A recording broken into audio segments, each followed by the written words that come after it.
Hello, everyone, and welcome to Grip Lock's Foundation Disc Golf's weekly podcast. I'm Hunter, joined as always by Trevor and Konner. Not a ton going on this week, to be completely upfront with you. It's kind of a basic week. We had a hectic week last week. But it was a hectic week last week. So Beaver State Fling went down. We'll talk about that a little bit. We'll talk about a point that I realized while I was watching the PGA Championship, the golf major. We can update our power rankings. Well, we didn't do that. You're right. We can update our power rankings. And we can look at the Cascade Challenge, which is coming up this weekend a little bit. And obviously, there'll be Trevor's Trivia and all that fun stuff mixed in. But first, word from our sponsors. Friends, family, and loved ones, which is what all of you listening are. I bet you haven't purchased your Father's Day gift yet, have you? Not to fear. The leaders in below-the-waist grooming are here. I'm talking about our friends over at Manscaped, today's sponsors. They're saving the day yet again with a total package for the father figure in your life. It's time to upgrade his game from waist to face with this exclusive offer. Have him join the 8 million men worldwide who trust Manscaped and get 20% off plus free shipping with the code GRIPLOCKED over at manscaped.com. So the ultimate Father's Day MVP is going to be the Performance Package 4.0, which inside of this will find the signature Lawnmower 4.0 trimmer, Weed Whacker 2.0 ears and nose hair trimmer, Crop Preserver ball deodorant, Crop Reviver toner, Performance Boxer brief, and a travel bag to hold it all. And we can't forget about the moneymaker. Manscaped has absolutely changed their game with their new Beard Hedger Pro Kit for fathers around the world. Included is the Beard Hedger trimmer, beard shampoo and conditioner, beard oil, beard balm, and 2 free gifts with their signature beard comb and scissors. We all know dads love their comfort. If his grooming routine's already dialed, hook him up with the boxers, man. Hook him up. They're without a doubt, the best boxers for men of all ages. And I can say that because I wear them all the time. Mm-hmm. Whether he's mowing the lawn, taking out the trash, golfing in the sun, going for a run, whatever, moisture-wicking boxers breathe without breaking a sweat. So get 20% off and free shipping with the code GRIPLOCKED, one word GRIPLOCKED at manscaped.com. That's 20% off and free shipping at manscaped.com with code GRIPLOCKED. And make this Father's Day one he won't forget with Manscaped. All right, so the tour headed to Milo MacIver this past weekend in Estacada, Oregon, for a Pro Tour Silver event. Little Beaver State Fling action. This has previously been a national tour stop. I don't know if it was ever a full pro tour. I can't remember that. I don't think so. It might have. Well, it might have been for like a year. I think it might have been supposed to have been the first year that they changed Portland Open. I think it was. Remember, like the storm came through and ruined Milo. Oh yeah. So I think there was like going to be 1 year, or maybe that was the last year. It was an. I think NT. there was also some coverage issues. Like it was hard to have live coverage. I think that's probably the main reason why they don't. But live coverage seemed fine this weekend. Yeah, for the most part. Yeah, it seemed okay. It didn't. I don't remember. It's a public park, anything. and I think they're just shying away from public parks. But it was a silver event this past weekend, and still decent fields on both MPO and FPO. The men's field was the really men's field was good. basically full. Yeah. The FPO field was missing Kristen and Paige. If you look at the leaderboard, you might think it was missing Kat too. I did. It wasn't. But taking it down was Jennifer Allen, shooting an 8 under final round to win by 2, 23 under. Holland Hanley matched her final round also at 8 under, but finished 2 strokes shy at 21 under. Then you got to take a 10-stroke gap to Maria Oliva at 11 under par. Crazy. Jennifer Allen started off the final round just an ace. With an ace. Just stepped up, the whole one. Next on the tee, Jennifer Allen. Chains. So sick. Yeah, that was pretty sweet ace. Like, I mean, and she was able to follow it up birdie, birdie, birdie, because that's always a scary thing. Yeah. Of like you ace. Mm-hmm. Momentum, adrenaline, super high. What are you going to do next? Potential for this to be a great scoring round. Super random and impressive weekend for Jennifer Allen. I mean, she's like a veteran in the FPO field these days. Yeah, apparently it was her first Pro Tour win of any level. Oh, yeah. I mean... I don't consider it a Pro Tour win, but the Pro Tour posted first Pro Tour win. She beat good players. I mean, it really, it was like, oh, it's Holland Hanley's... This would have been Holland Hanley's kind of like, first step into the winner's circle. Too bad Jennifer Allen was there to stop you. I mean, it's so funny that, like, if you look at that leaderboard, Jennifer Allen is not somebody you expected to go off. And then, like, if you took her away, Holland Hanley would have beat everybody by 10. Yeah. But then That's Jennifer crazy. Allen, there she was. And just got momentum. She throws the disc incredibly well. I don't think Beaver State, I don't think Milo has a ton of OB. So she can chew off quite a bit of distance on those par 4s and 5s. And, like, if she can putt, like, if her putting is at a level where it's serviceable, then she can play well. And clearly, she scored really well. Which the final round, she putted 75% C1X. Which for her, that's fantastic. Yeah, let me see. She's had putting struggles. Go to player stats.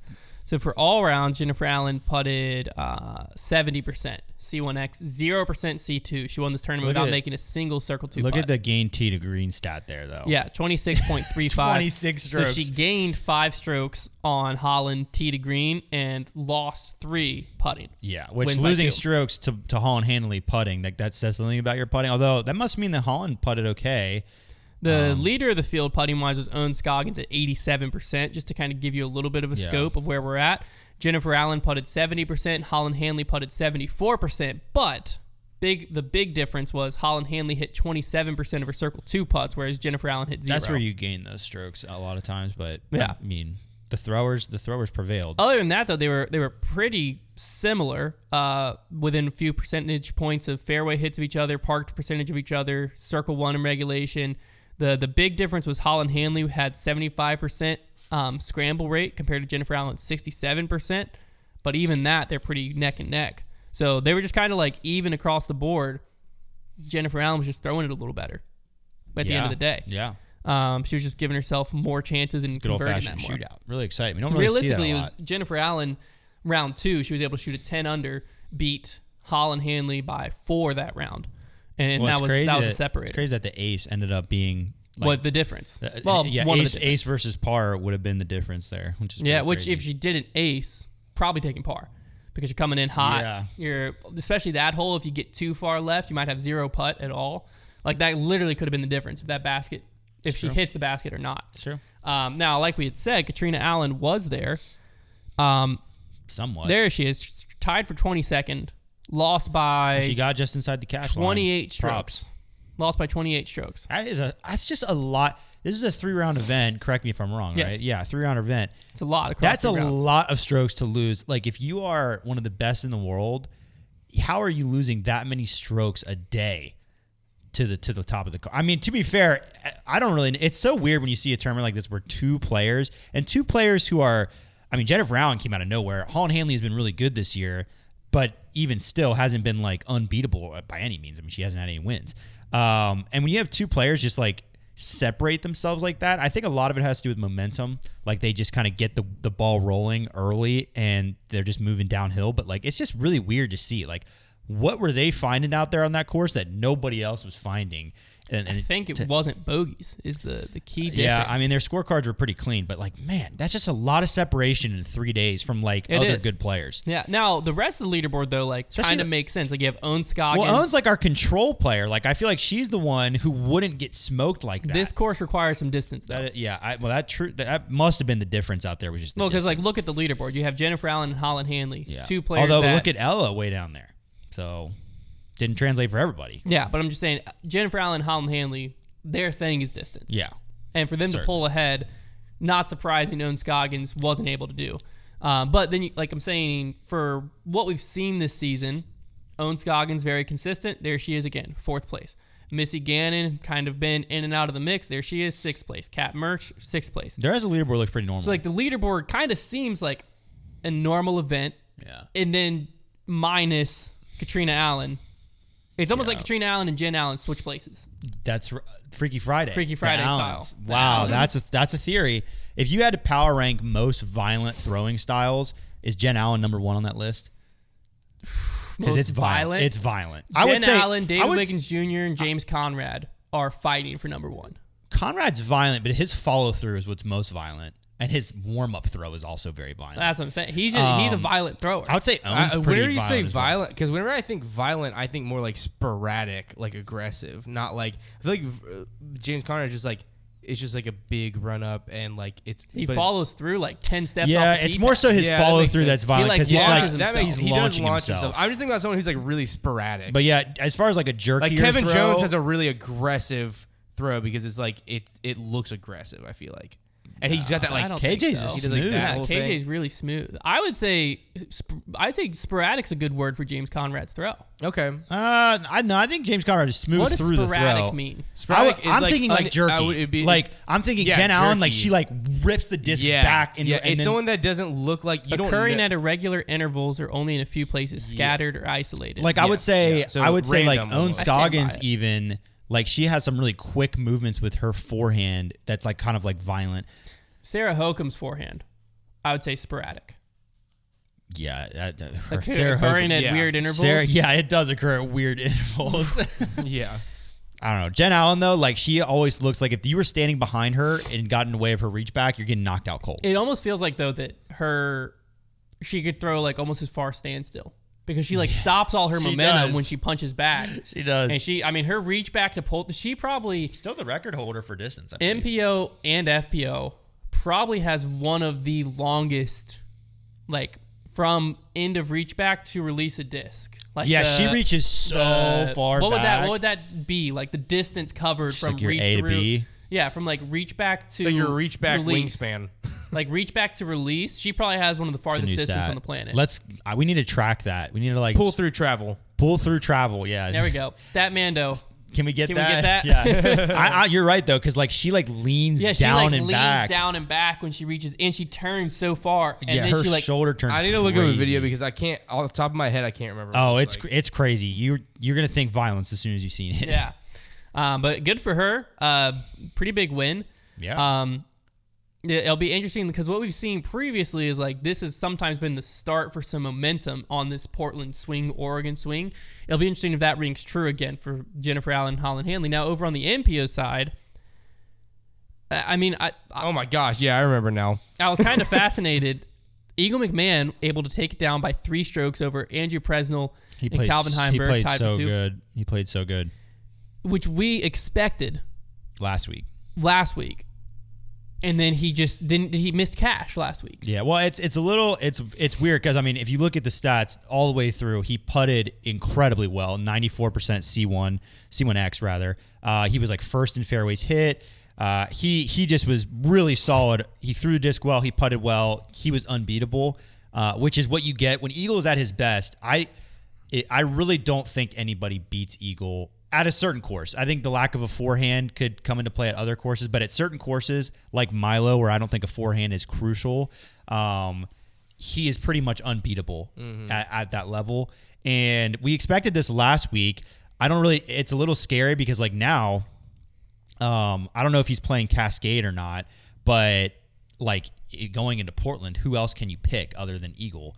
The only thing is like he hasn't been. Like, he was consistent until he wasn't this year, is the only thing about it. Yeah, I don't know. I mean, it does look like he's playing Cascade. Eagle has always been a streakier player.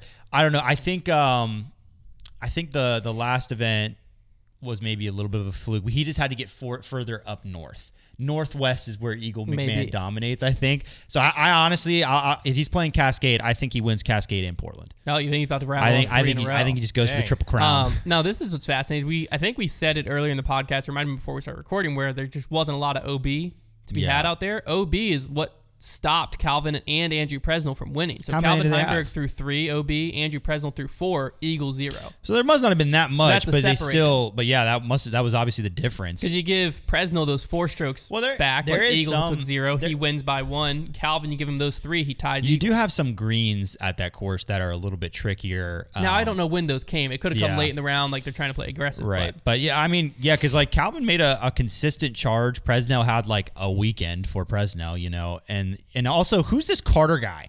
We got this Carter guy. I think he was a young guy. We're gonna have to start paying attention out to of him. Washington. What is he? What else? I saw people tweeting about him. Carter Aarons, I guess is probably or Aarons. If that's an up to date picture, this guy's 10. Yeah, has he played anything else this year? Let's see. He played OTB. He finished in 64th. Okay, is that it? Looks like he played Texas State. Let's go to his season. Oh, he's played pretty consistently. Has he had any other good finishes? So Waco, he finished 94th. Open at Austin, 59th. Okay. Texas State's 40th. OTB Open 64th. All right, so he hadn't done anything yet, but hey, congrats on the top 5. Well, all it takes is one because Silas Schultz hadn't really done much till Champions Cup, and then he's been very consistent. Yeah, definitely momentum. All right, well, one for the future. Just remember the name. But yeah, this was a pretty. I mean, it was an awesome field for the event, and really good win for Eagle. I do think nothing else too crazy. I mean, it's weird because like Eagle McMahon, that last event definitely threw me off. But man, when he plays like this, it's like now I don't know what to think.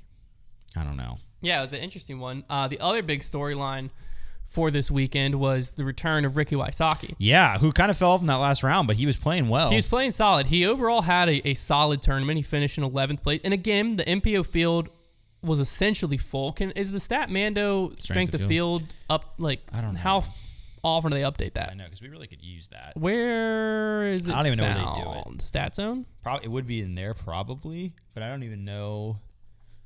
Strength of field. No. I don't know if it, maybe if you just go to an event, like can you go to a specific event? No, I don't even know what I just clicked on. Stat Mando. It has to be in Stat Zone. Okay. We're back in here. Stat Zone's just like, I think it's more so doing with 2023 tour schedule. Like if you click on like one of the events, does it show you? I can't click on an event. I can view scores. Does it just take you to the PDJ link? Yeah. Yipper. I don't know. They had it. They used to have it. Let me just Google Stat Mando.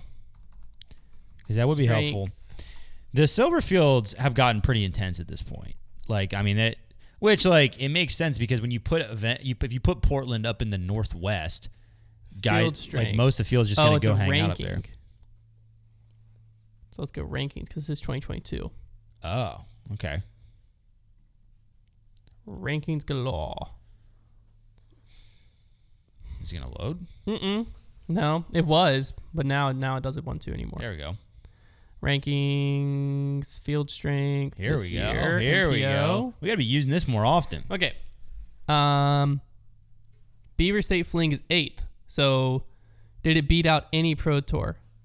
No. But where is it closest to the lowest Pro Tour? OTB Open was the lowest Pro Tour. And it was almost the same. It's a little worse than OTB Open. Yeah. So it was pretty much a West Coast Pro Tour stop because like the West Coast, you're always going to see slightly weaker strengths of field. Yeah, it is fascinating. Like you come over like Music City, 71.9. Yeah. And then the more you get to the west, like literally the more you get west, the weaker it gets. People just don't go out there. But why is people people don't go out there? Where players' home bases are. But that's what I'm saying is they're on the East Coast. Why? Why is the strongest players from the East Coast? Is East Coast golf just better? Everybody just loves the East Coast. Well, I mean, East Coast golf just makes better players. I'm going to just say that. I mean, if you think about it, you have a lot of players whose hometowns are this way. But then, I mean, even I'm trying to think like, okay, let's go, maybe we need to like do this. Like, what are the do you have UDIS pulled up? Like, maybe we need to look at the rankings and like actually look at this before we make a ridiculous take. You want me to pull up like the broad rankings? Let's look at hometown. So Calvin's from Florida. Okay. So Calvin, Florida. Ricky, South Carolina. Eagle, Colorado. I'm going to like keep score. Gannon's Idaho. West Coast. West. Simon, Massachusetts. East. Paul Macbeth, Florida. He's living in Florida now. Was in Virginia. Yeah, so East. Isaac's However, Georgia. Was at his best when he was in Oklahoma. Something about Isaac, Georgia. Dickerson, Tennessee. Kyle Klein.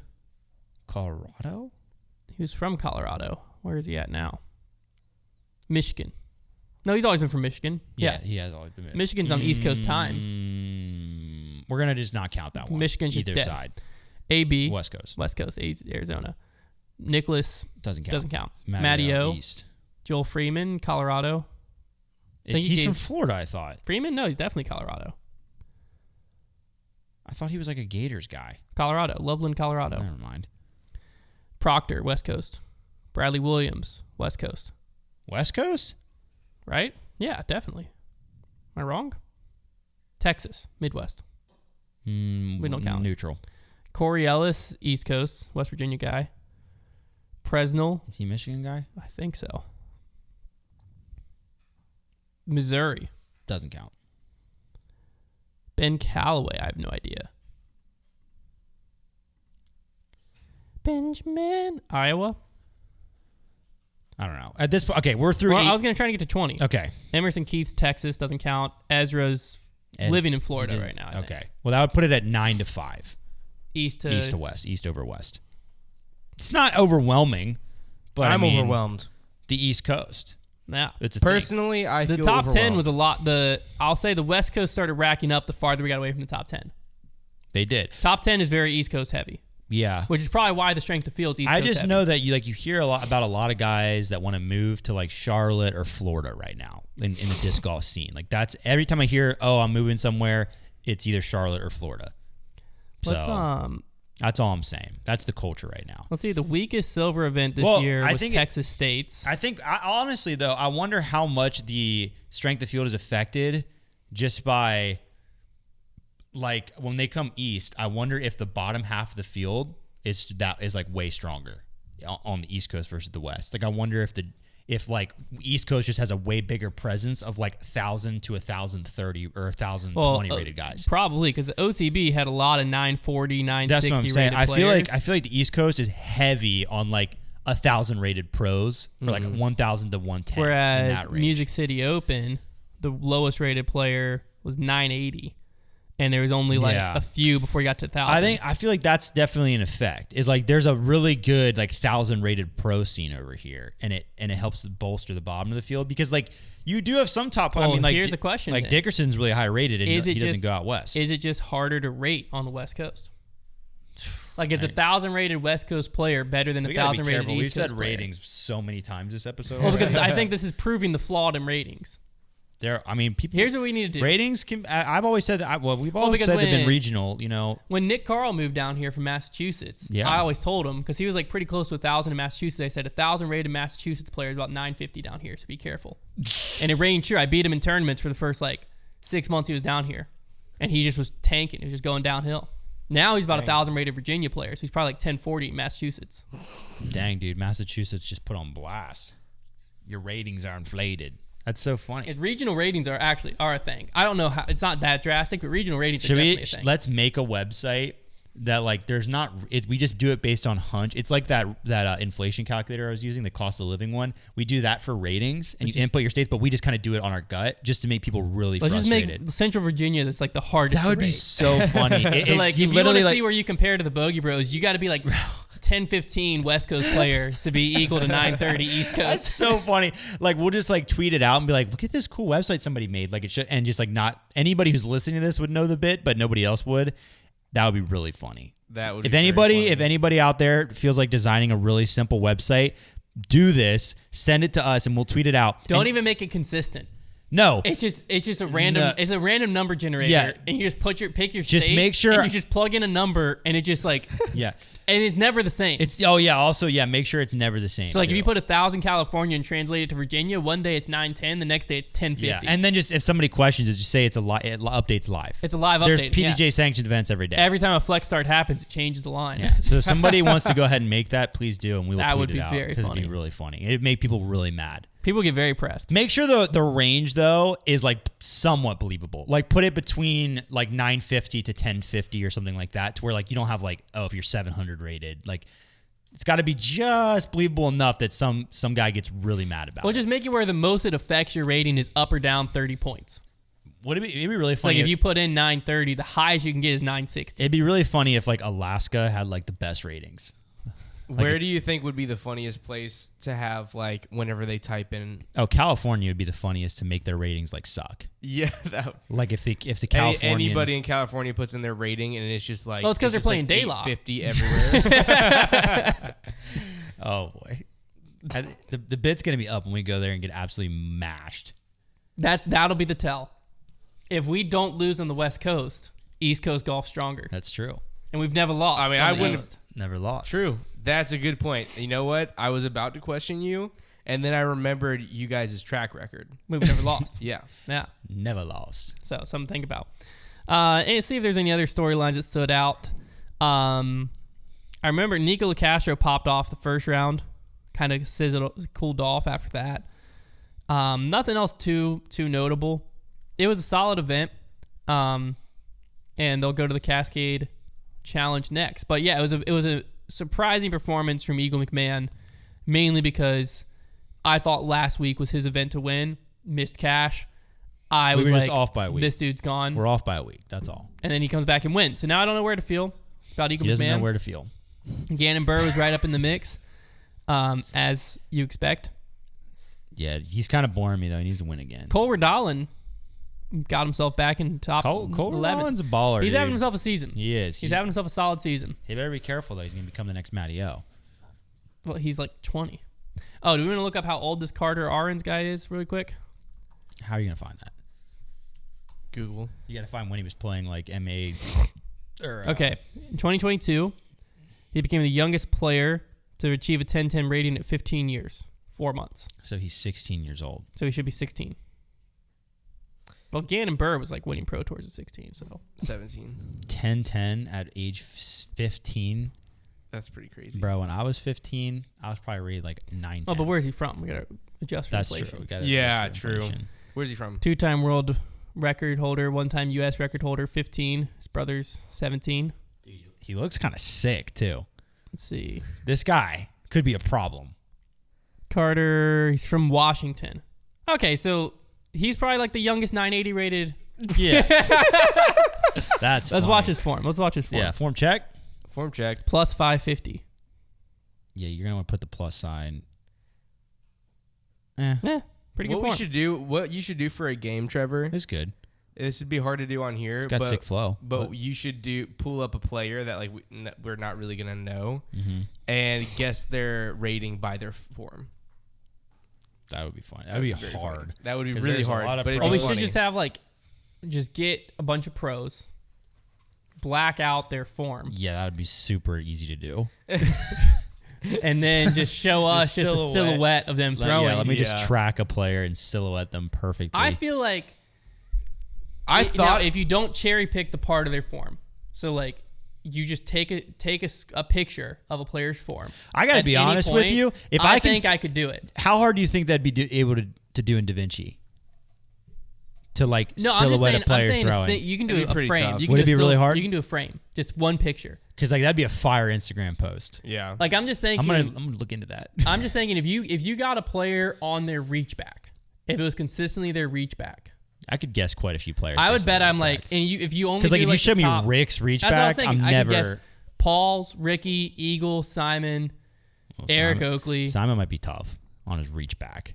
Well, no, it's a silhouette of the whole player though, so you can get context of like how tall they are and everything. I think I'd get like 75% accuracy. We're gonna put that to the test. I'm gonna try and do something like that. That's really funny. Yeah, but it's just on their reach back. It's got to be consistent. It's got to be consistent, guys. All right, before we get into Trevor's trivia, take a moment to thank another one of our sponsors. So many disc golfers have tons of extra discs cluttering up our closets and cars. I know I do. Me. And there's very few storage products on the market that are designed specifically for golf discs that don't waste any space. And unfortunately, the ones that do exist are terribly expensive. Thankfully, there's DiscBox. DiscBox is the only low-cost disc golf storage product on the market. You can go to discboxdg.com. You'll find quantity discounts, wholesale options, multiple colors, and most importantly, no order minimum. So you can just order a single box if you want. They also make a great players pack item. So visit discboxdg.com today and get your collection organized. And don't forget to use code FOUNDATION for 15% off your order. Again, that's discboxdg.com. And get your collection organized. All right, time for the fan favorite segment, Trevor's Trivia. Trevor's Trivia, boy. All right. Active, y'all. Got another one of those. Trevor's Trivia. Another one of those Sporacle boys today. What does that mean? It's one of those quizzes that we had to like guess in a certain amount of time. Oh, heck yeah. This one. Trevor's Trivia. This one I think will be interesting to see how many you can get. Basically, let me find it here. Basically, we're going to be going for major champions. MPO, Brooks Koepka. And that's all time. Let me. Oh, gosh. Major champions. Maybe I should, pull these up, beforehand. Here we go. Oh, there's one I have an FPO one, too, so we can do that one eventually as well. Now, where is it? Hunter, talk about something when I find it. Like maybe. So I was thinking. Yeah. Live golf, right? Okay. Whole reason live golf's a big thing. Found it. Here we go. Thank you. All right. So this is major champions FPO or MPO. So obviously, this includes any world titles, any U.S. titles, anything else that was considered a major ever from 2023. This is updated as far as the Champions Cup that just happened, and it goes all the way back to 1982. So there's 94 answers. Now, and Goodness. Obviously that like one person will fill up a lot of slots, or a couple people will. Yeah. This gives you 15 minutes, but as you know, we don't roll like that. We don't roll like so, that. Hunter, you set yourself a timer for 2 minutes, and we're gonna see how many you can get. Wrong button. Sorry. Between the both of you, you guys are obviously on a team. Timer for how long? 2 minutes. 2 minutes. Ready, set, go. Isaac Robinson. Greg Barsby. Are we going back and forth? Yes. Paul Macbeth. James Conrad. Barry Schultz. Ken Climo. Avery Jenkins. Do we have to go back and forth? Mm-hmm. We have to go back and forth. Then Simon Lizotte. No. Eagle McMahon. Yes. Eric McCabe. Jeremy Colling. Nate Sexton.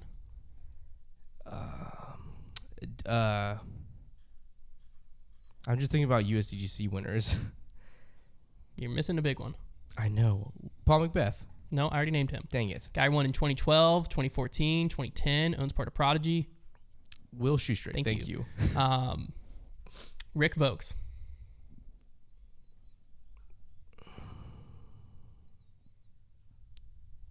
See if I can spell that. Just take over, Hunter. Just take over. You had to go back and forth. You can asked multiple You can times. throw out a guess. If it's wrong, Hunter can go again. I don't know how to spell Rick Vokes, but we'll factor that. Oh, Gannon Burr. Nice. Chris Dickerson. I'm telling you, my brain freezes up on these games. I never set the second, so I don't know how long we've been going because I hit start and it just went to the next setting on my watch. Then It's probably been about 2 minutes. Calling time. I think we'll call time. Pretty good effort. I'm sorry, man. Did we say Ricky Wysocki? Yeah, Okay. surely. Did you say Rick? That was the next one I was gonna say. I don't know if I think I might have. I don't missed think we ever one, typed him. but I don't know if you ever put in Rick Vokes, I know won. How do you spell that? Well, I'm gonna just look. He him won up. a world title, didn't he? I think he did, but it might have been a Masters Worlds. I definitely spelled it like that. So KES. yeah, 'cause that's how I thought it was spelled. And Career it wins. did not do anything. I'm sorry, Hunter. I really held you back on that one. I'm so bad Yeah, at those. he has only won Masters and up. Okay. So you guys got 55 out of 94. Let's We missed some see big notable ones. We missed Okay. Nate Doss. I'll put in Rick. Richard. I don't know if you guys said that one or not, but I think I might have missed one. What is that? Why is that not popping up? How do they want me to spell it? Maybe it's Ricky. It's too late now because did. I think Hunter just looked at it, but I would love to have just let Hunter just rattle off I and can't see see him. Oh. Oh, there it goes. Okay, Should we add a part of this, Trevor, where we just let I Hunter don't know rattle how off many and more see there how many are. more he can get? Who was the 2013 USDGC champion? Steve Brinster, probably. Oh, so you missed Brinster. That's who I was thinking about. I was literally trying to remember. Brinster, Doss would be two. Feldberg. Mm-hmm. Yeah. That's a big one because Feldberg, let's see. Let's just try and get the rest of them. So Feldberg, you got to do the whole name. Dave Feldberg. Steve Brinster and Nate Doss. That would get you to 73 out of 94. Who won the Japan Open in 2010? Oh, Nico. You didn't Nico, get yeah. Nico. champ. But that's not who won the Japan Open. Yeah, it was who won the Japan Open in 2010. 2009 European Open. I feel like that could have been something random. Could have been UC Maresma. There's a Scandinavian Open. There's another Japan. Oh, Barry Schultz. I never typed in for you guys, and he a few worlds. That gets you. That would get us to 80 out Try of 94. UC. See, I don't know if UC ever won a major. UC Maresma. 80 out of 94 isn't awful. Well, that's not. I typed in a bunch for you guys Oh. just then, but We got like 60. You did a If pretty. you include I will Barry say Schultz. most of the ones you guys missed 1, 2, 3, 4, 5, 6, 7, 8 of those. 9 of those are like ones that were from like the 80s and 90s World Championships that you guys probably wouldn't have gotten. You did a pretty good job though. It is crazy if you scroll through this. UC never won. UC never won anything more than a B tier. It is pretty crazy that how much like Barry, Paul, Climo just dominate this list. That's like they pretty much own the majors list because between them you get like 40 of them. That is nuts. That is nuts.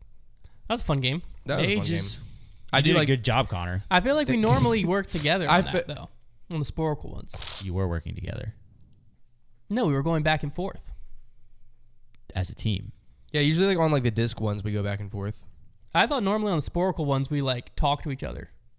And like I would have just been like, oh, Will Shoestrick for US. The reason I make you guys go back saying? and forth is so I can even try to type as fast as you guys are talking. That makes sense. Because if it was just you guys both saying at the same time, I would never, ever be able to keep up with those. I feel like that's how we normally did it. I'm just trying to find the secret power rankings, man. Find them. Find them. We need like a Sporkle needs like a voice thing. Maybe they already do. I'm probably stupid. And they probably already have an option where you can just have you say it and it fills it in because that would really help. That would be cool. Yeah, we didn't update the power rankings last time. We didn't have time. There's too many interesting things happening. Before we get to the power rankings, I just wanted to mention this point. So if you were watching the PGA Championship or you follow any sports, anything on social media, you probably saw this Michael Block dude. Michael Block. And if you aren't aware, essentially the PGA Championship's a major. The PGA of America is separate from the PGA Tour. And your golf pro at your local course is a PGA pro. Most likely. And then they have a chance to qualify. I don't know what the qualification process is. I know it's an event for the PGA Championships. Michael Block, that's what he did. So he's just a teaching pro, basically an average Joe, above average at golf. Yeah. But average Joe, more or less. Golf pro, teaching lessons, qualifies, plays. This was his 5th, I think you said, time. Yeah. Qualifying. And he booked his flight home for Saturday morning because he wasn't going to make the cut. He didn't think. Ends up making the cut. Is sitting in 9th place going into the final day. Ends up finishing in 15th place. And so throughout the storyline, there was like increased media presence and stuff around him. Just the dude was just like living his best life, just soaking it all in. It's the thing you dream of. Basically. Yeah, and you could tell like ridiculous. He was very real with his emotions. Of like you could tell he wasn't like trying to be cool, like he belonged there. Like he was just like letting it all soak in. Because this guy is a 46-year-old guy who he has had a full golf career of like trying to get to this level and never really did. Never did at all. So like it is like you could see a guy like living his dreams basically. Yeah. So it was awesome to watch. But what made it so cool is like going into the final day, there was several storylines of it was a storyline of following him, but then his finishing place meant so many different things. First off, he came in 15th, won like almost $300,000. Yeah, I always. That's a sidebar. But because he finished top 15, which he hit this long putt on 18 to finish in top 15, he gets invited back to the PGA Championship next year, so he doesn't have to requalify. But they were showing a list. I might have to look on Instagram to find it of like what each spot that he was like at means. Like exemptions. Like a top 10 gets you certain exemptions. Top 4 got him into the Masters next year. And like there was so much on his performance throughout the week. And I was just like, I was thinking how cool it was and how much of a storyline. Because like that tournament, it was a thrilling tournament at the top. Brooks Koepka ends up winning. It was thrilling at the top. But had it not been, there was still an exhilarating storyline happening a little bit down. And the reason the storyline was so cool was watching quote unquote randos in a pro golf tournament doesn't happen week in and week out. B, his finishing place meant so much more than just, he came top 15 at a major. There was so much more on the line of like where he could have went. And I was like, that is where I would love disc golf to get of like week in and week out, you have your tour card players. And yes, people can qualify here and there. But then, right now, the only event that's kind of like this, where we have a chance or something like this to happen, is USDGC. Because USDGC, you have... And Champions Cup is getting there too. But like, for instance, at USDGC, you have, I believe, the US Am champion gets invited. The college national champions get invited. And stuff like that, to where you have a chance for someone to earn a bid to USDGC, pop off, and then if they come top 10, they're invited back next year. Yeah. To where they don't have to go through a qualification process, and there's like a more of a storyline. Champions Cup, I think, is similar, and like you win certain events, but like it made the event so much cooler, and like it gave everyone was, because Brooks Koepka was a very divisive person to be in first place. He plays on Live Golf Tour, so he's not on the PGA Tour. A lot of stuff surrounding him where you have a lot of people who hate him, A lot of people who love him. Very divisive. What wasn't divisive is Michael Block. There was no one watching that tournament that wasn't rooting for that guy to do well, and it created this like huge unity on social media, all backing one player, to the point that like even on, he had a hole-in-one on 15, crowd goes berserk. 18, he like gets up and down, and people are like chanting his name. Like the dude was a superstar out there. Like more people wanted to see him, I feel like, than Rory or anyone else. Like because there was such a storyline behind him, and the whole reason that storyline existed is because week in and week out, you don't have Michael Blocks playing on tour, playing in major championships, and that finishing spot meant so much more. Yeah. I just thought it was a cool thing. Is like watching as a disc golfer, I was like, it would be very cool for disc golf to get there because like it was a cool sports moment. Yeah. And it's something that is bigger than golf. Like the outside reach of that was bigger than people just watching golf, and it makes people tune in. Yeah. It's something, it's something that'll happen down the line when the tour becomes more and more separated from the everyday average man. Because like right now, to play on the disc golf pro tour, what we just looked at, right? OTB Open had 940 rated players. Right, just in the field. Like in theory, I could get into a pro tour event. You know, like there are things. It's not even close to unfeasible to get into an event. But the PGA Tour, you're just not walking into one of those events, and the upper echelon of that kind of professional golf is so much different than what people are used to. Because even right now, like the difference between playing a local A tier and the difference between a pro tour would be a few hundred people in the gallery, you know, and a few $1,000s top prize, if even that, if it's a good A tier. The difference between playing a local like golf event or even like a mini tour versus the PGA Tour, millions of viewers, a just humongous spectacle, and millions of dollars. So like it's like that big difference is what creates, because like right now, if we had a Monday qualifier kind of random get into the mix at USDGC, like it would be a cool story. But it's different when like I'm watching this Michael Block guy and I'm thinking, this dude's 46, has been doing this for a long time. Like if he makes enough money here, he might never have to work again in his life. Like that was like what I was literally thinking is like, this is going to change this dude's life. And like, well, so he can probably charge 3 times as much for lessons. That's what I was telling my dad too. I was like, his lessons are gonna be booked for 3 years consecutively. Like, well, that was what, so they asked him on Saturday.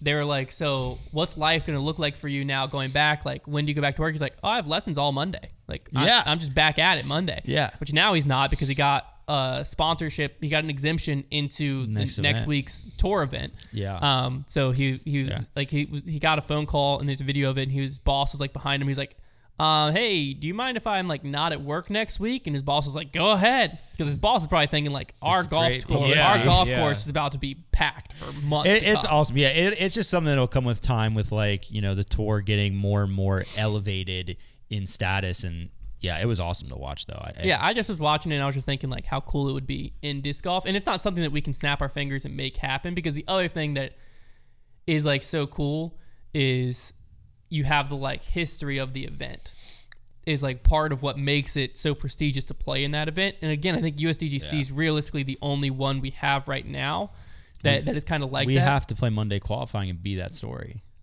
You know what? Let's try it. We're gonna play Monday qualifying one of these times. Yeah. And not I qualify. did think it would be like I was thinking it'd be a fun series once the tour gets to that level where like you can't just walk onto a tour. You have to qualify to just like, we make it like my Break 68 series, where like the tour qualifier to get into Music City is happening in April. Yeah. And so in November we start like road to the qualifying for Music City. Yeah. And it's just like a documentary style of like, well, that's like Rick doing Shields. Everything to try to get, and then the qualifying day shows up and it's just like, Rick Shields did that for the British Open. He does like Road to the Open, and because like it would be really cool to see the USDGC get big enough to where they had like locals, then sectionals, like a qualifying system to like get people into it that way. But it's just another one of those things where like there are pros on the tour that are just trying to get into those events right now. But yeah, it does make for some awesome stories when you see somebody get like, you see it. Number one, you just have, it's awesome to have an event that's so prestigious that it can create that kind of atmosphere and that story, because the event and the tour have to be prestigious enough to even make that and facilitate it. But like to see somebody get there and just be like, this is changing their life. We're watching somebody's life and dreams change before their very eyes. Yeah, that's really cool. It's just awesome to see. I mean, because if any of those other guys are there, that money is just like a drop in the bucket. Yeah, because they're all loaded. And this guy is probably he's probably doing fine wealthy, for himself. Yeah, but still, like that's making a huge difference. I mean, and even if he's making $300,000 a year. Yeah, that's a year. He just got his whole year's salary in a day. Right. And and he got to play with Rory McIlroy on a Sunday at a major. Yeah, the gallery following that's the type them of thing you dream of your huge. whole life. How do you man, it's crazy that he was even composed enough to play that well. Well, that's the thing is like on 18. I mean, he's probably on such a high. Like I don't know. Point, you know? I don't know if he knew what he had to get up and down or not on 18. No, he definitely knew. But he shanks his approach. Was it his second shot? Yeah, his second shot shanked it a little bit, so he's like in the rough. He hit the most ridiculous scramble I've ever seen in my life. Then he goes over there, and at a golf tournament, if you're off the fairway, you're just lined with people. And it was like one of those scenarios where you're like, you see Rory in them, and you can't really like ever think of like, oh, imagine if I'm in those shoes. But like Michael Block, he's just a random. He's he doesn't hit like that.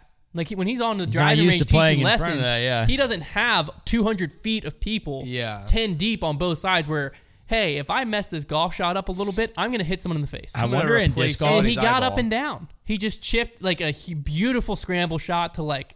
It was 8 feet, 5 feet. I don't know how long. It was 8 feet, I think. And then makes the putt. I wonder how like tight, because like right now in disc golf, we don't really wrap the galleries. Like, I wonder how tight they would have to get for me to start getting nervous. Because like disc golf, like I feel like I have pretty good control, but I wonder at what point do they start creeping in that I'm like, oh boy. If it's like, it would depend how long it is. It would be like let's just say like 50 feet, 50 to 100 feet in front of you. I think if it got less than 10 feet wide, I get nervous, real nervous. For 50 feet, less than 10 feet, yeah, it's hard for me to visualize. It's just hard because like with the way that you throw a disc, like you can't have people too close to you because the disc is leaving your hand at chest height, while a golf ball is going like almost straight but nobody's up. Standing in front of the golf shot. Yeah. I mean, there's the golf ball's not going straight up. If you're 5 feet, 10 feet in front of that thing, that's hitting you in the chest or your face. Yeah. No, I understand. But with a disc golf disc, if you're there's definitely like increased 50 feet in front of him. Well, the difference is if a disc golf disc at max velocity hits you in the head, you're getting a concussion. If a golf ball hits you in your temple, you're dying. It's probably going through your temple into your brain. Yeah, it is. There's a definitely. I see what you're saying. Like if but they just fly differently, so that's why the people around affect it differently because the way that they're in the air. It'd be interesting to see because like right now, it's just not a thing in disc golf. There's no need to.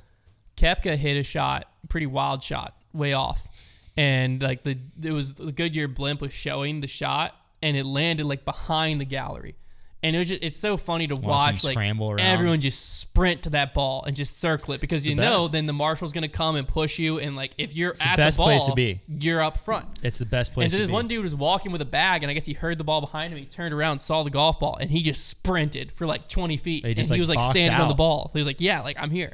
You gotta be the first wall of defense. Yeah, it was electric. All right, let's do some power rankings, shall we?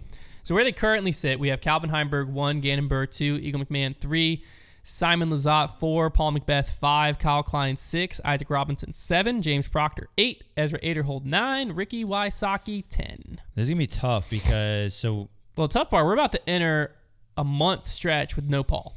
Paul's gonna slide. Well, if like Paul's winning every single time, he'll probably hang around 10th on our list, but like he's gonna slide for sure. I would say. We'll go like 1 point. Are we factoring Beaver State in? I think we do. Yeah. I mean, we normally don't factor Silvers in. I would say considering the strength of field was almost as good as OTB. I still don't think we give it full props. But like for instance, Eagle, because he had a bad previous week and then he won the Silver Series, I think he doesn't lose as much ground as he maybe would have. Right? Okay. Like we keep him like pretty. Okay. Pretty Calvin much where Heimberg. OTB. I'm assuming this was up to OTB. We were up. Yeah. He came in 6th at OTB, 2nd there. He's still #1 player in the world. Yeah, I'm okay with that. Yeah. Gannon Buhr, 2nd, 4th. Yeah, I think he's still #2. He stays there.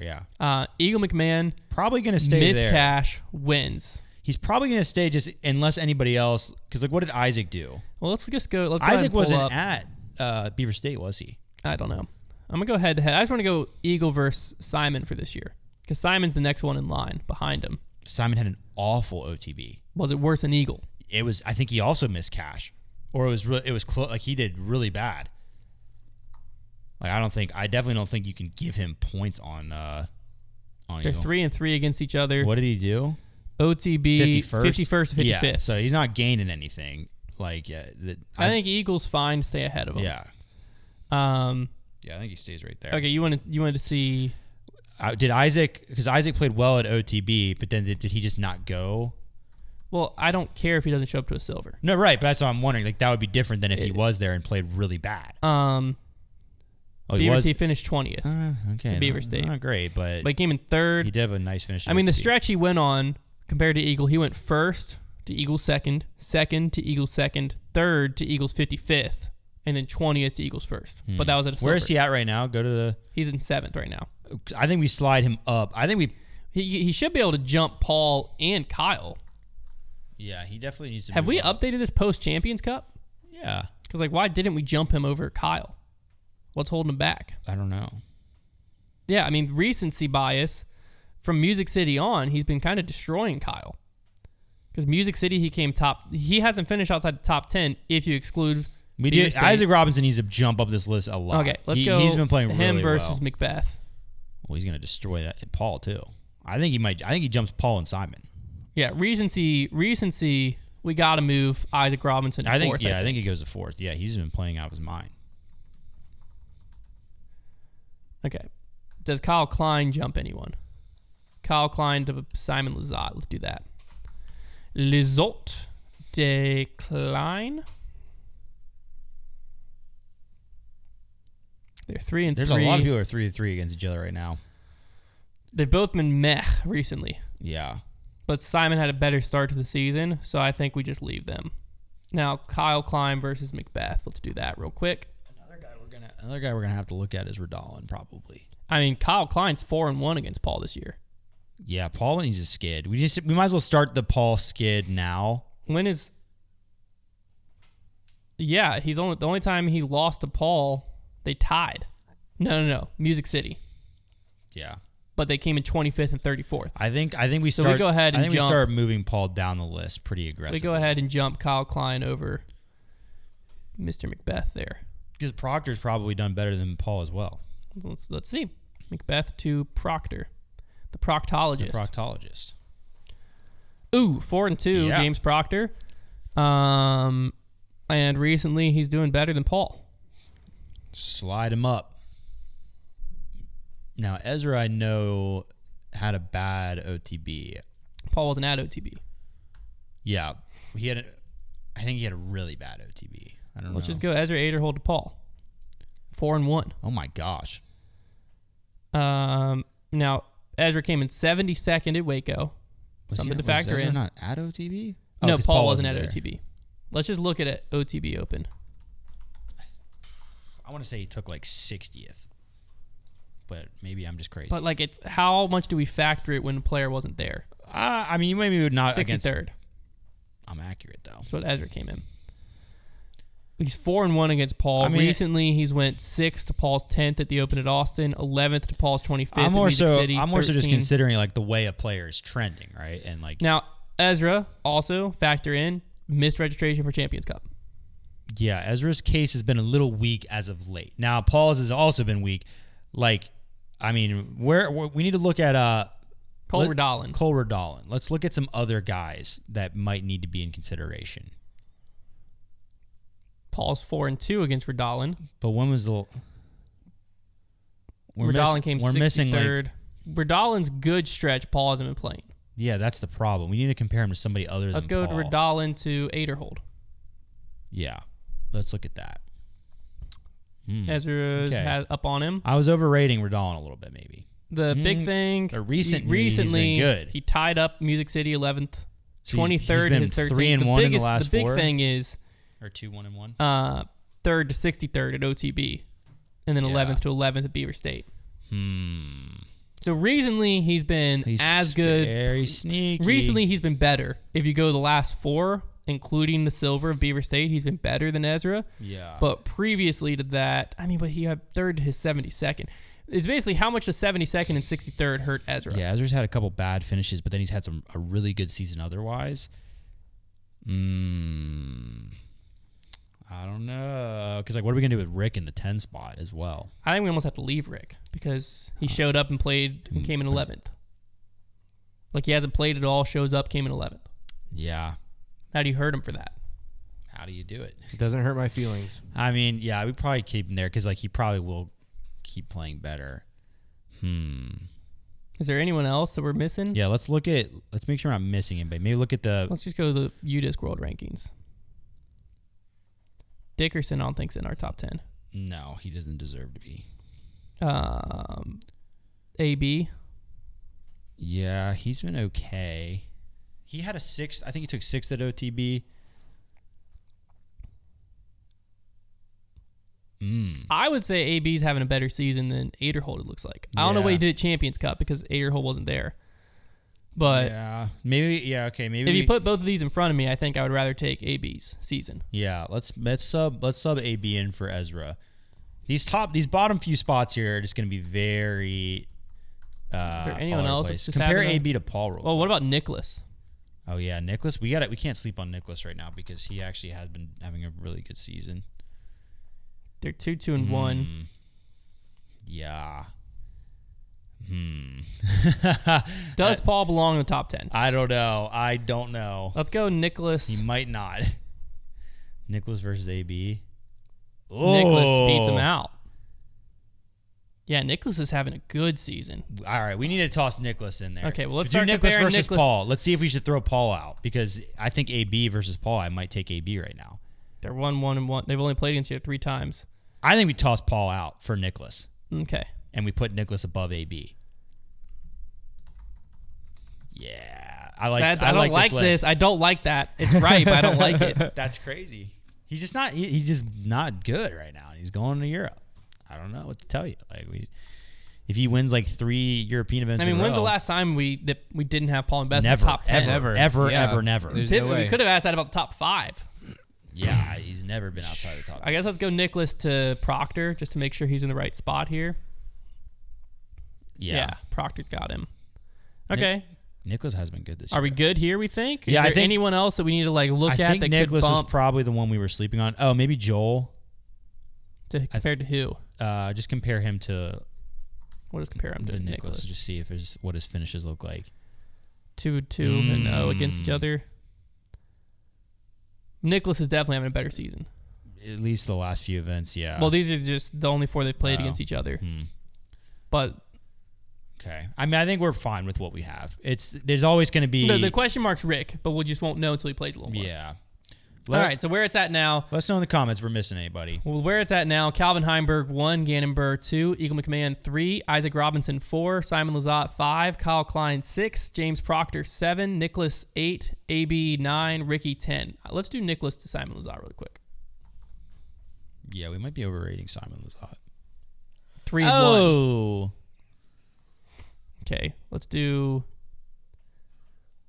Simon. We did Simon to Kyle, didn't we? Yeah. Let's do Proctor to Simon. I think Simon might be a little high. They're 3-3 against each other.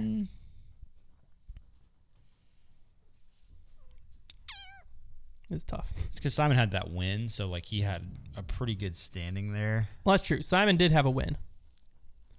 It's like What did he win? He won Music City. I think we keep Simon because everyone below Simon hasn't won. Correct. So I think we keep Simon Everybody there for that win. Everyone above him has one. Yeah. So, but Simon's on a bubble. He's on the bubble. All right. FPO, Kristen Tatar 1, Owen Scoggins 2, Katrina Allen 3, Holland Hanley 4, Cat Merch 5 is where we're at now. Direct sub Cat for Paige. And just leave it? I'm just going to start there. Cat Merch has won since this list, I believe. No, I think we put her on the list because Well, why won. wouldn't she jump Holland Handley then? Or maybe... I don't think we've updated this list in a while. No. We definitely put her on the list because she won. Holland Handley's having that much better of a season than her? Well, she hadn't really... I think she hadn't done... I think we looked at it and she just hadn't done anything other than the win. Like that's why we did it. Holland Handley. There's always a method to our madness, you know? Holland's 5-4 against her. See? Okay. Yeah. Okay. And do we want to look at Paige Pierce to own Scoggins? Yeah. Because the thing is, like, Paige has 2 wins. So it's like you do get some. Paige is 2-3 against Own with 2 wins. Get owned. Own the problem is Own's hasn't finished outside the top 15. Paige done that twice. Just 3 times. 3 times. Yes. That's the problem. I'm fine with Paige staying in 3rd. Okay. So that's where we're at right now. I like this top 5. So Kristen, Own, Paige, Holland, Kat, Merch. Not Kat Allen. Merch. There you have it. There you have it. That's the power rankings. And you know what? That's the episode. That's Great Block. We'll be back next week. We'll wrap up. We're going to be back on Tuesday next week. Monday's Memorial Day. We'll be back on Tuesday. We'll wrap up, talk about the Cascade Challenge, and preview our West Coast trip a little bit. Yeah. Probably be the plan. Yeah. Because we'll leave the day after that, I think. Nope. Leave on Thursday. Leave on Thursday. You're my Chick-fil-A. Leave on Thursday. So we'll film next Thursday? Next Thursday. Holy buns, that's real close. Yeah. Yep. So we'll record the episode on Tuesday. Record a little preview show for Portland Open on Wednesday. Head to the West Coast on Thursday. Head to Portland. But not for the Open. Not for the Open. It's going to be like when we were in Missouri and the Skins match is going down. Everybody's like, oh, you're here for Portland Open? We're like, nah. We're doing our own thing. We're just here to do our own thing. Not supposed to make sense. We'll see you next week.